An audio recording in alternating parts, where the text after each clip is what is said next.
जो लोग ये वीलॉग्स फॉलो कर रहे हैं उन्होंने देखा है कि इटली की सूरत हाल वक्त के साथ साथ कैसे बदली है।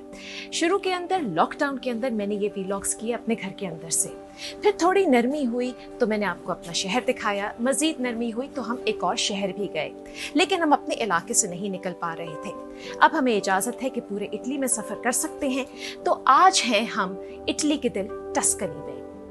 एक वक्त था कि जब बाकी दुनिया से लोग इटली की तरफ देखते थे तो वो अपने लिए परेशान होते थे। अब वक्त है जब इटली की तरफ देख के लोगों की उम्मीद बनती है।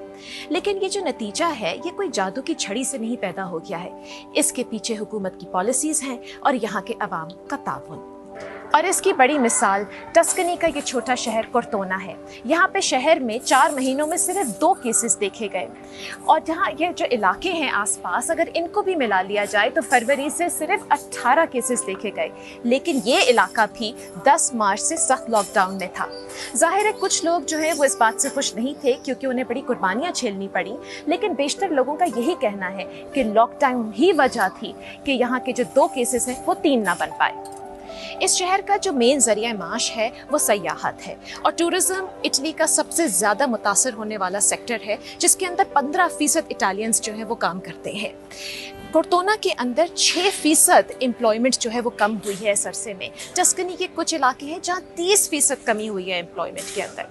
इटली की हुकूमत ने एक नई स्कीम का ऐलान किया है कि जो कम इनकम की फैमिलीज़ हैं उनको 500 यूरो तक के वाउचर्स दिए जा रहे हैं अगर वो इस दफ़ा सफ़र करें, मगर सिर्फ इटली के अंदर। वबा से तबाही तो पैदा होगी, लेकिन इटली के अंदर इसके जो नुकसानात हैं वो पूरे मुल्क ने मिलकर बांटे हैं। यहाँ बहुत पहले पता चल गया था कि स्मार्ट लॉकडाउन नहीं चलेगा, वायरस फैलता रहेगा। यहाँ पे हुआ स्मार्ट रीओपनिंग। 1.5 महीने के अरसे में हल्के हल्के धीरे धीरे ओपनिंग्स हुई, जिसकी वजह से अब इटली में अच्छी खासी मामूल की सूरत हाल है।